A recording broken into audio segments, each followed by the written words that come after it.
بسم الله الرحمن الرحيم الحمد لله والصلاة والسلام على رسول الله اللهم وفقنا لما تحب وترضاه وبعد فسلام الله عليكم ورحمته وبركاته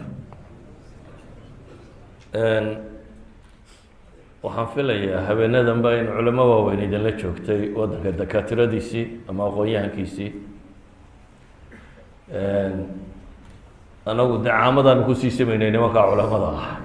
intay idinka imanayaan mar hadday yimaadeen oo duruusta akrinayeen cilmi idinkama maqnaan u malayn darsigaygu caawa wuxuu iskaga saabsiisan yahay inaan bal tambiihiyo ama baraarujiyo ninka ganacsada ee muslimka ah maadaama magaaladiinu ay magaalo ganacsi tahay dadkuna camalka ugu badan ama shaqada ugu badana uu hayaa ay ganacsi tahay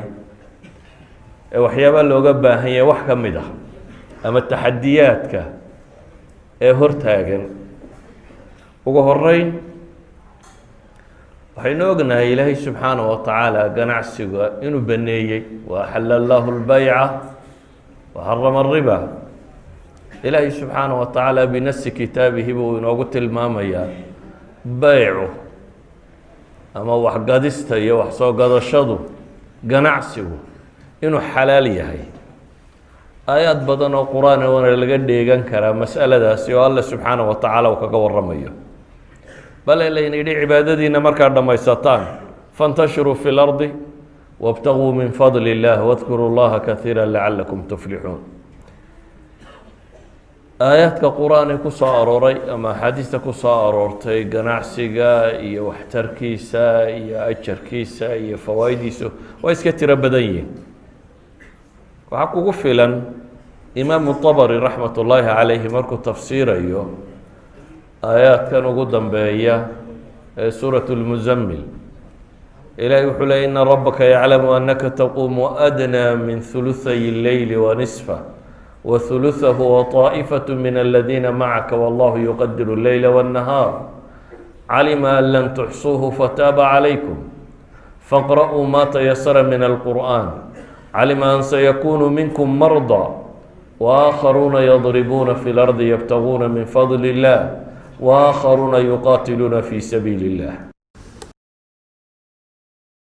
muslimiinta waajibkaa salaadleydiyey waajibnimadeedii waxyaabaha ilaahay tilmaamay subxaanahu wa tacaala inaan loogu fudaydiyey waxaa ka mid ah waxaa idinka mida baa la yidhi dad xanuunsan waxaa kaloo idinka mida baa la yidhi dad ganacsato ah oo ilaahay fadligiisa raadcaynaya iyo waakharuuna yuqaatiluuna fi sabiili اllah si awgeed bu imaamu طabri imaam اlqurطbi raxmat ullaahi calayhi wuxuu leeyahay ilaahay aayadda tan wuxuu ku simay darajaة اlmujaahidiin iyo almuktasibiin almaali اlxalaal kuwa shaqaysanaya si ay caruurtooda iyo naftooda iyo dadkooda u quudiyaan iyo kuwa mardaaga intaas baa meel qura lagu wada tilmaamay buu tilmaamaya axaadiista nebiga calayhi الsalaatu wasalaam ka soo aroortay waxaa ka mid ah xadiidka imaamu termedi iyo ibnu maaja warinayo inkastoo sanadkiisa culamada qaar ay ka hadhadlaan sheekh ilalbani raxmat ullaahi calayhina axaadiistu isbaraanbariye ee ka mid yahay oo kutubuhu lqadiimana wuu tadciifinayaa kutubtiisa dambena wuu tasxiixinayaa xadiidku wuxuu tilmaamayaa altaajir alamiin alsaduuq almuslim maca annabiyiina waasidiiqiina washuhadaai yowma alqiyaama qofka taajirka ah ganacsadaha ammaanada le amiinka ah ammaanadu waa sifatu اlambiyaa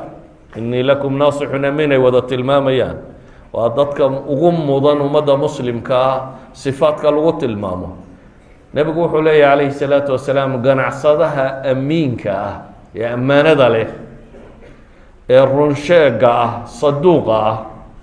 ee muslimkaa buu nebigu yihi calayhi الsalaatu wasalaam kaasi qiyaamaha wuxuu la soo baxayaa safka muqadamka ee horeeya dadka mu'miniinta hogaamiya oo waa nebiyada iyo sidiiqiinta riwaayadda qaarkoodna shuhadaa quray ku koobsanaysaa laakiin isku soo dar shahiidka iyo sidiiqa iyo nebigu intuba waxa weeyaan waa hormuudka ummadda muslimka ah marka qiyaamaha waxa la raaciyey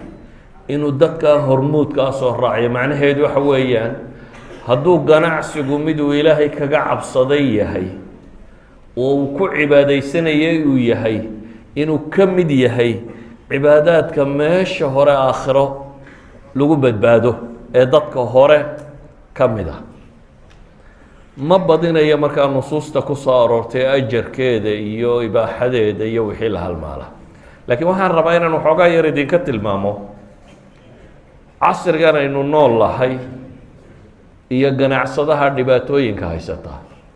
casrigan aynu nool lahay waxay ku tilmaamaan waa casru technology casru maxay yidhahdaa information waa information society bay yidhahdaan waa bulshada warka ama macluumaadka badanaa la helay ee casriga jira iyo xidhiidhkaa tirada badan leh furas wuuyey ay tahay qofka muslimkaa inuu ka faa'iidaysado oo waxaa la yidhahdaa casriga kan dee adigoo gurigaaga fadhiya ayaad macluumaadka ugu badan heli kartaa adoon gurigaaga dhanna uga bixin ayaad heli kartaa dunida alaabta taallo oo dhami waxay tahy qiimaha ay joogto meelaha ay taallo sida loo kala gato waxaad macluumaad u baahantao dhan adigoo gurigaaga fadhiyaad heli kartaa in soomaaliduna dee waxyaabahay ku ammaanantahay waxaa ka mid ah waxay dhahdaan waa open society waa bulsho furan bulshada furani waa bulsho warkeedu si fudud isu gaadho maalan east africa iyo dhulkaasi gaalo ama niman reer yuruba iyo hindi ayaa baacmushtar ka ahaan jiray qof waliba inta uu haysto ama itemka uu yaqaano wuu la aamusay dabeetana keligii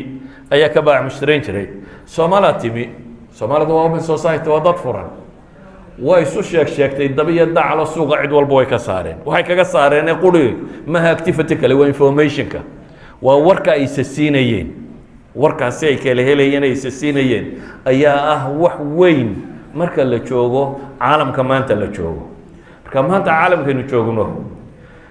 itisaalaadku way fudud yihiin ama internet gal ama telefoon dir ama kan dir ama waxaan sameeya inaad hesho macluumada aad u baahantahay oo dhan waad heli kartaa waxaa kaloo fudud qaabkaad lacagta u gudbin karto oo waagii hore dee awrkaasaa lacagta la saari jiray oo lasii safri jiray oo bila la sii socon jiray haddana waa swift waa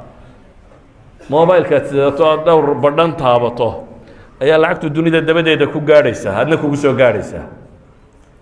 idan itisaalaadkii oo dhami wuu fududaada taxwiilaadkii lacagta oo dhami wuu fududaada muwaasalaadkiina waa fududaadeen wixii wax la saari jiray dareen dayuurad markab wax walba waxbaa lasoo saaray iyana wuu fududyihi xaggaa marka laga eego tijaaradu casrigan way ka fududay cusuurtii hore oo waa furas laakiin dhan kale marka laga eego qofka muslimkaa cidhiidhi badan bay ku tahy waayo nidaamka caalamiga ee dhaqaale wuxuu ku salaysan yahay nidaam aan islaami ahayn waxaa hormuud ka ah dad gaaleed waxaanay bays uga dhigeen oo uu ku salaysan yahay nidaam ribowiya sida daraaddeed waa nidaam dulmi iyo khiyaamo iyo guud ahaan markaynu duuduubno xalaal iyo xaaraan aan loo kala eegaynin marka taajirka ganacsadaha muslimkii wuxuu u baahan yahay kow inuu kala garto acyaanta maxaa xalaala maxaase xaaraana shareecada markaynu eegno xaaraantu waa wax yar waxa kaloo dhami waa xalaal maalan waxaa la cunoo dhan qur-aanku dhowr shay buu tilmaamay bes sunnaduna wax yaroo kooban bay ku dartay marka sidaa loo eego xaaraantu waa farakuturis waa 1 iyo 2 iyo 3 iyo 4 iyo 5 wax loo odhan karo xalaashuna waa waxa soo hadha laakiin markay tijaarada gacanta ku qabteen cid aan muslim ahayni waxay noqotay xaaraantii yareyd ee farakutiriska ahayd in wax walba la saaro sidaa ogeed acyaantu waxa caynta uu qofka muslimka iibinayo waa inuu garanayo tusaalayaal baan idin sii kooban maanta industriga ama warshadda waxaa loo yaqaano dad aan muslim ahayn baa gacanta ku haya. waagii horena reer galbeed oo qaarkoodna ahlu kitaab yihiin qaarna diinlaawayaal yihiin baa gacanta ku hayay. imikana eshiya ku soo biirtay oo ama malaaxido ah siday u badan yihiin chinesku ilaahba rumaysnayn, ama hinduus iyo beliya baas kale ah iyo buudiis. idan diinlaawayaal kaloo ahlu kitaabku ka sokeeyaan oo kasii fog ahlu kitaabka. warshaddu markay shayga samaynayso laba shay baa asal oo ay ka fekertaa. shayga taklifadiisu inay jabnaato iyo availability, inuu productionku aanu kala go-aynine aada heli karto wafradiisa inuu mutawafir yahay. dunida waxaa badani wuxuu noqday ee mutawafir agtooda ah, matalan waxaa la cuno oo dhan markaad eegto ama daawo oo dhan eegto, waxaasoo dhan in badanoo ka mid ah ama dufan xaaraana ku jira, ama alcohol xaaraana ku jira, ama neef aan la qalin wixii baa ku jira, ama doofaar wixii baa ku jira. waayo iyagaa more available, iyagaa la helaya. waxaa laga yaabaa waxyaaba qaarkood haddan ka waramo inaad ka yaqyaqsootaan, waayo dadka waxaa ka shaqaynaya waxaan see loo helaa. tusaalaan ku siin, cosmeticska dunida la isticmaalo qaybo ka mida proteinska lagu daro, qaarkood dhakhtarku wuxuu daadiyaabaa laga soo saaraa. caruurtan yarare lasoo daadiya soo mataqaanayn abortionka, maydkan caruurtan la daadiyey. qaarkood baranbaro la beeray, beed baranbara laga soo guraa. baranbarada soo mataqaanayn proteins baa laga soo guraa. qaarkood kaadida bini aadamkaa lagala baxaa, proteinska qaarkood kaadida bini aadamkay kala soo baxaan. qaarkood yani ninka waxba xalaalka ma aha, waxba xaaraanka ma aha. qof bini aadam aan waxbaba xaaraan agtiisa ahayn oo haddana isagu gacanta kuugu hayo wixii la samaynayey. walidaalika waa laga yaabaa inaad aragto waxa ugu yara aynu iibina waa nacnac. hargeysa dhexdeeda anigoo marayaa nacnac iibsaday 9 markaasaan furay. waxaan war barorta aan akhriya waraaqda yara ku qoranayso jalaatiin baa ku jira. yani xabada nacnaca ka bilow ilaa iyo waxa ugu sareeya wax waliba waa ku jira. taa maxaan uga dan leeyahay, taajirka muslimka ahi waa inuu og yahay waxa uu iibinayaa contentiska wuxuu ka samaysan yahay. waxaan uu iibinayaa qofka muslimka ahi uu soo qaaday ee dunida dabadeeda ka keenay, ama sharaab ha noqoto, ama cunno ha noqoto, ama daawo ha noqoto, ama waxay doonaysa ha ahaato. waxaan la sidaa inuu yahay wax xalaal ka yimi iyo wax xaaraan ka yimi. xaaraantu waa yartaynu dhe, laakiin ogaan bay meel walba u saarsaareen. waxaan leenahay markaa qofka muslimkaa waxa hortaagan taxaddi alxalaali walxaraam ugu horeyn. tijaaradaada see baad uga ilaalin lahayd xaaraanta, see baad uga dhigi lahayd wax xalaala. bini aadamka waa iskaga abuurantay xoolo jacaylku, oo xoolaa waynu jecelnay. wainahu lixubi اlkhayri la shadiid watuxibuuna almaala xuban jama. bini aadamku xoolaha aada buu jecel yahay inuu helo, laakiin qofka muslimka ahi wuxuu u baahan yahay inuu iska hubiyo xoolahaasi meesha ay ka soo gelayaan. waa waxyaabaa laynagu beeray si laynoo itixaamo. nabigu calayh salaatu wasalaam waa kii tilmaamayay qofka bini aadamkii haddii laba waadiyo dahaba uu haysto, labtaqa thalis buu dalbaya, mid saddexaad buu raadinaya. hunguriga bini aadamka ciidun baa buuxisa buu nebigu yidhi calayhi salaatu wasalaam. haddaba waxaynu u baahannahay inagoo noocaasi laynoo abuuray ayaa waxa laynagu yidhi kaasina waa xalaal, kaasina waa xaaraane. kaad qaadataa baana lagugu abaal marinaya. dhanka kalena nafta bini aadamkii markay ururisana waxa laynagu itixaamay kale waxaa ka mid ah uxdirat ilanfusu shux. waxaa laynagu xaadiriyey bakhaylnimo. wa kaana alinsaanu qatuura. nebigu wuxuu tilmaamaya yahra bnu aadam, bini aadamku waa gaboobaa laba shay laakiin ma gaboobaanee dhallinyaradu mu ka ahaadaa xoolo jacaylka iyo ilaalintooda iyo cimriga iyo amalkaa dheer iyo da-daas in la sii jiro bini aadamku kama gaboobo maxaa ku saaran marka dunida waxa yaallaa baynu idhi waa nooca ah technologigina wuxuu fudaydiyey wax walba in la qaabayn karo wax walba in la qaabayn karo wax badan oo aanad adigu sawiranayninna inay cunooyinka ku jiri karaan matalan cunadu daasadaha ku jirta wax dhadhan loogu sameeyaa lagu daraa oo chemicalska marka la isku walwalaaqo wax dhadhan u sameeya waxa dhadhanka u sameeya xaggu ka yimay isweydiin leh waxaa lagu daraa wax isku haya inaanay kala miirmin oo waxa isjiidadkiisu inaanu kala bixin ayaa lagu daraa waxaa lagu daraa wax cimri dharar u sameeya inaanay hore u xumaanin waxaa lagu daraa konton shay waxaa lagu daraa qaar midab loogu yeelo waxaasoo dhami cunadii caadiga ahayd baa lagu walaaqaya cunadii xalaasha ahayd ee caadiga ahayd baa waxaan inta lasoo qaadaa lagu walaaqay waxaad moodaysaa inuu beriis khaliyayay ama inuu fuul khaliya yahay ama inuu cambe yahay baad ugu haysataa laakiin waxa ku walaaqane ku guda jira way tiro badan yihiin sida awgeed waxaan leenahay qofka taajirka ee muslimka ahi weliba dowladaheennan burburay aan cid waxbaadhaba lahayn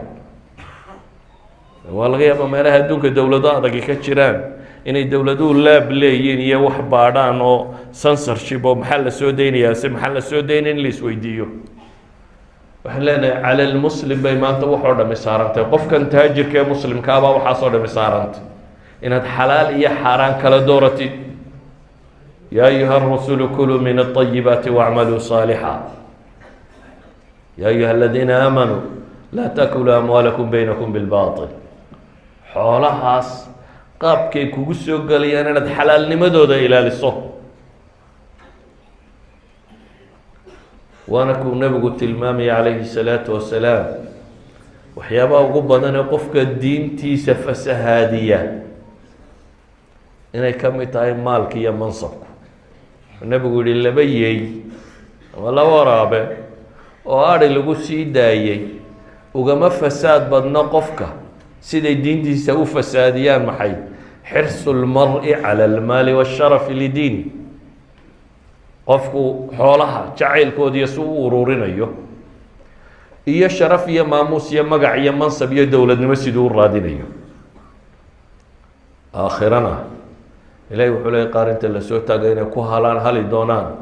maa agnaa canii maaliya halaka canii sulطaaniya xoolihii waxba igama tarin iyo sulطaankii iyo maamulkii iyo wixii aan haystay oo dhan casriga dambana wuxuu nebigu ku tilmaamay inay ummadda zaman ku iman doonto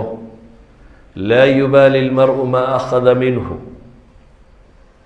amin xalaalin am min alxaraam wakti aanay dadku uba aaba yeeli doonin waxaan soo gelaya ma xalaal baa mise waa xaaraan weliba soomaalidu laba dhibba way qabtaa markay dhanka maalka joogto dhaqan hore qadiima way qabaan oo waracu ku yaraa soomaalidu geelay qaadi jirtay soo maha geel nin muslima foofsaday oo halkaa uu u dareersaday saaka ayaa inta la qaadaaba weliba ammaan loo haystay idan tii baadiyuhu dhaqankeedii hore kaasoo ah tii magaaladuna waxay noqotay in la isweydiiyo wuxuu lacag matay waxaa ku soo gelayaa lacagun maye inaan loo eegin ma xalaal bay kaa soo gelaysaa mise xaaraan bay kaa soo gelaysaa ta dadka ka dhaxaysa iyadu kumaba sii jirto dowladaha iyo meelahaasi lacalla dadka wax isku darsadaa in badan inay isboobaan lacalla waxay u badan tahay dadku masalada maalka waa masalo adag sida awgeed waxaynu leenahay laba shayba waad u baahantihiin kow marka hore waxaan aa iibinaysaan xalaal iyo xaaraan waxay yihiin inaad garataan marka labaadna deena sharciga u egtaan dhankii kale ee wax iibinta iyo wax iibsiga iyo sharci buu jira ilaahay inoo soo dejiyey sharciga la inoo soo dejiyey waxna xalaal buu ku tilmaamaya waxna xaaraan buu ku tilmaamaya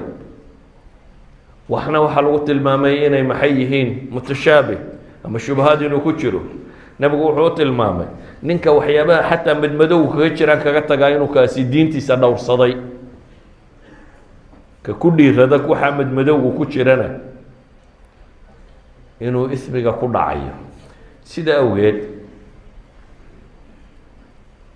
taxadiga labaad aan tilmaamaya ama challenge-ka ama caqabada labaad ee dadka Soomaaliyeed haysata ama muslimka ba intooda badan haysata waa jahliga diinta jaahilka laga yahay salaada inkastaba hal leekaatee waxbaynu ka baranaa ugu yaraan weysadu waxay ku burtay iyo waa naqnaqaana cumuuman salaadu waxay ku asaxday arkaanteeda waa naqaana laakiin haddaynu isweydiino yaa weli beec u fadhiistay oo bartay maca طulaab alcilmiga ku dar xataa kutubta la dhigo inta badan طulaab alcilmiga dee cilmigan dambe ee gabadh ahi inta baabka cibaadaadka marka la qaataaba la iskaga tagaa walidalik baan arkayay nin culamadii Soomaaliyeed hore ka mido minhaajka markuu bilaabayo kitaabulbayc buu ka bilaabi jiray wuxuu oran jiray kolley waa ka tegaysaa kane kamaariday ka bilaabaya buu oran jiray sababta waxay tahay waxa yar dadka intuu fadhiistay isweydiiyey war muxuu beecu ku asaxaa shareecadu maxay ka qabtaa sidee wax loo iibiyaa ilaah iyo rasuulkiisu maxay inooga sheegeen waxiibka bale waxaad moodaa inaynu u dhadhownahay qoladii nebi Shucayb loo soo diray maxay yidhaahdeen ma waxaad rabtaa an nafcala fi amwaalina ma nashaa bay ku doodayeen maxaa dhaqaale iyo diin kala galay bay lahaayeen dhaqaale iyo diin maxaa kala galay tijaare iyo diin maxaa kala galay laakiin waxaan leeyahay masalada labaad ee madowgu ku jira markaa waxay tahay xadiidkii طalab اlcilmi fariida calى kuli muslim ibn maaja warinayay sanadkiisa inkastoo culamada qaar ay ka hadashay imaamu axmed iyo bayhaqi iyo nawowi iyo qolada si daciifisay haddana albani iyo suyuud iyo rag kale waa tasxiixiyeen laakiin macnaha xadiidka culamadu waa isku waafaqsantay in cilmiga la dalbaa oo qofka wixii farad isaga ku ah haddaad guursanayso cilmiga guurka inaad barataa dee waajib uu kugu yahay gabadhu maxay kaaga furmaysaa iyo maxaad ku qabaysaa iyo maxay xaq kugu leedahay haddaad tijaaraynaysana waajib ay kugu tahay inaad barato maxaa tijaarada ka bannaan maxaanse ka bannaanayn haddaad salaad tukanaysana waajib ay kugu tahay salaadda inaad barato idan qof walba diinta waxa kaga waajiba inta khusaysa sida awgeed waxaynu leenahay dadka tijaarada ka shaqeeya haddaad can jahlin ku gasho waxaad walaaqdo dee aakhira waa lagu qabsanaya adigoo awoodi karaya inaad barato haddaad intaad iska bilowdo un tidhaahdo war waa insha allah waa iska hagaagaysa de anaa lacagtu maan dhiibaya isna alaabtu maan ka qaadanayaaye maxaa kale layga baahan yahay hadduu arrinkaagu gaadho waa lagu dawaqaya si awgeed waxaynu leenahay taajirka muslimka ah korkiisa waxaa saaran axkaamta beyca iyo shiraaga ku soo aroortay iyo baabilbuyuuc wixii ku soo arooray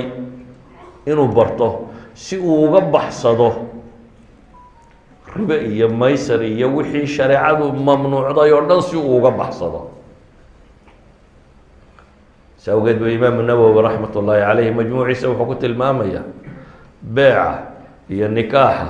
iyo wixii la halmaala ayuu wuxuu ka soo naqlinayaa nuquul imaam alxarameyn iyo ghazali iyo qoladaas oo leh waxaa mutacayina qofku marka uu rabo intuu waxaa qabto inuu barto shuruudooda iyo waxay ku asaxisiyo waxaasi markaasuu isagu wuxuu leeyahay war tacayunkaa horeba ka kaalee waxa xaaraama inaad bilowdaba waxa xaaraana aliqdaam calayhi ilaa bacda macrifati sharti marka la garto uun baad bilaabi kartaa buu tilmaamaya a'imadii muslimiintii horena cumar bin alkhadaab baa wuxuu odhan jiray war ninka aan axkaamtaasi garanayno laa yabci fii suuqina ilaa man qad tafaqaha fi ddiin suuqa iyaga iyo wax ku iibinin nin diinta gartay mooyaane nin diinta fahmay mooyaane taa macnaheedu waxa weeyaan dhanka kale haddaan idinka tuso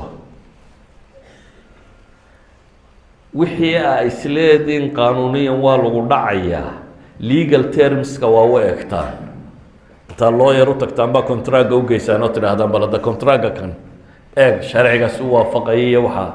wixii ku saabsan cashuurta dowladda iyo waxaasi waa soo barataan waxa la idinkaga yeelanayo si ama uga gorgortantaan ama uga baxsataan ama u bixisaan si dab kastaba ha noqotee waad isku daydaa inaad wax ka soo ogaa wax allaaliya waxaa idinku xidhan haddaad wax iibsanayso haddaad imika guri iibsanaysa ama meel iibsanaysa inta badan iskama qaadatay waxaad tidhaha nootayadayna gee nootayadu muxuu qabanayaa qaanuunkuu kuu eegaya wuxuu waafajinayaa shuruucda meesha taalla oo maxaa diiday inaad diinta u eegto marka inta kaleba waad u eegi garanaysaaye inta kaleba waad u eegi garanaysaa waanad raadinaysaa aqoonteeda maxaa diiday markaa inaad u eegto waar ma ku bannaantay mise kuma bannaana waxay dhahaan tujaartii hore muslimiinta ahi waxay lahaan jireen niman fuqaha ah oo la taliyo ah qaarkoodna waxay lahaan jireenba fuqaha ay ku daraan safarkooda oo safarkaasi intuu maqan yahay wax soo gadanayo waxaasoo dhan ka eega beeca wixii xalaal u dhacaya waxa xaaraan u dhacaya tusaale kale aan idin siiyo markaa gabadh guursanaysaan waxaad tidhahdaan wadaad inoo doona gabadhaa guursataan miya jirta iyadaan wadaad joogin hadda wadaadku shaqaba kuma leh gabadha guurku wuxuu ansaxaa maxay dee weligeedii iyo ninkii bixinaya iyo markhaatiyadii iyo intaan laysla helo ayuu ku ansaxaa wadaadku shaqo kuma leh haddaa maxaa loogu yeedhayaa waxaa loogu yeedhayay war bal inaga hubi waxaanaanu wadnaa inuu sharciga waafaqsanya intaasuu wadaadku u fadhiyay meesha siiqadan ay u dhacayso ku guuriyey ma siiqo saxa ma tahay markhaatiyadani markhaati galeen ma yihiin ninkani weligii bal ha sheekh kitaabka u ego hubi intaanaanu wadnaa oo maxaa diiday markaad wax iibsanaysa inaad tidhahdo bal sheekh hadda kitaabka u ego intaanaanu wadnaa ila waa isku mid kitaabka nikaaxa iyo kitaabka beeca waxba uma dhexeeyaan waa isku mid kanba waxaad ogolaatay in sheekh loo tago la eego wuxuu saxmayay mise ma aha kanina waa la mid markaa saa awgeed waxaan leeyahay marka hore waxaynu iibinayno acyaantaynu iibinayno maxaa xalaal iyo maxaa xaaraana wadaadkuba laftiisu wax badan kama oge cidda wax ka og weydiiya oo baadi doona oo waxna gadaysaan iska hubiya waxaanaad gadaysaan iska hubiya marka labaadna waxaan leenahay sida wax loo iibiyo wax loo gado wuxuu sharcigu ka qabo waa la baran karaa 2-3 maalmood baa kugu filan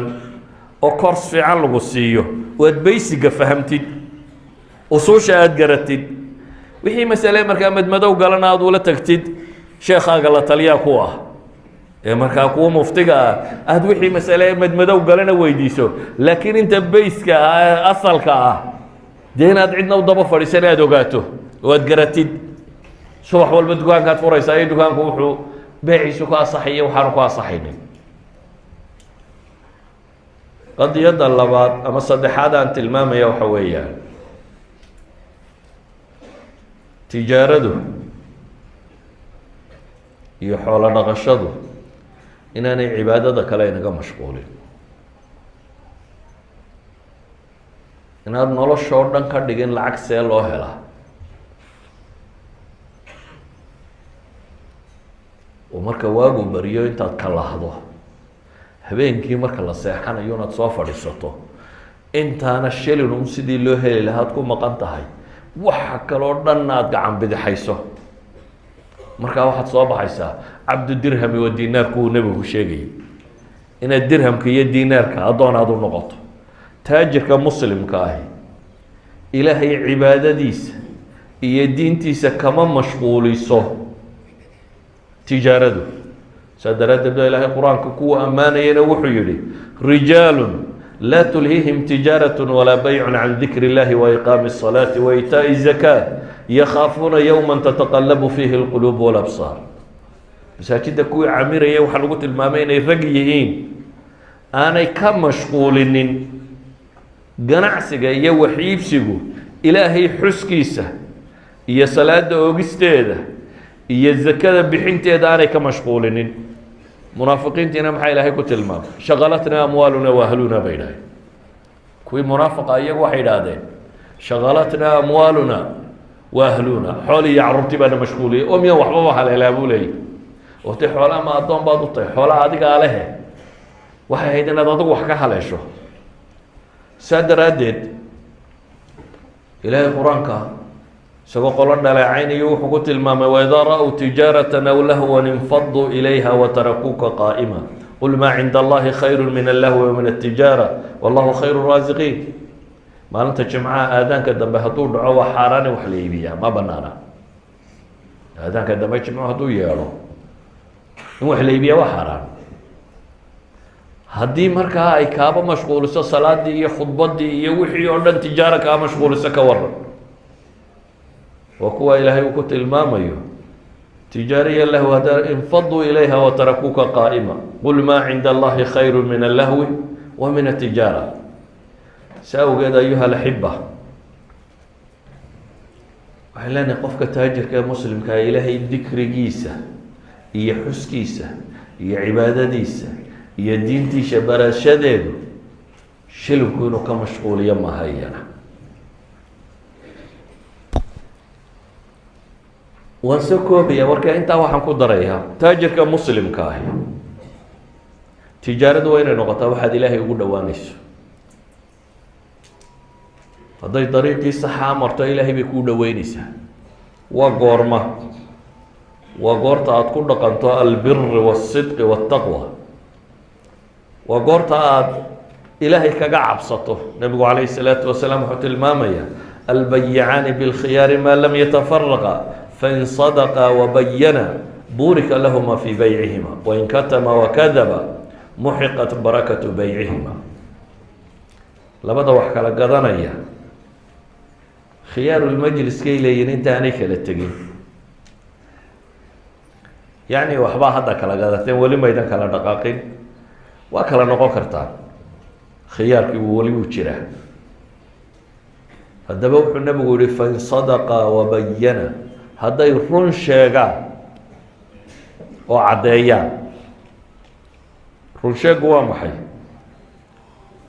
casrigan dambe waxaa soo baxay miisaanka iyo mikyaalka iyo wax oo dhan baa la isku khiyaameeya oo qishku meel walba wuu galay waxaad arkaysaa daawo 10 miligram loogu talagalo maadadaasi inay ku jirto 2 miligram lagu soo shubay waa qish runka sheegi maysid wixii iyo magacaan magaciisa ah inaad ku qortay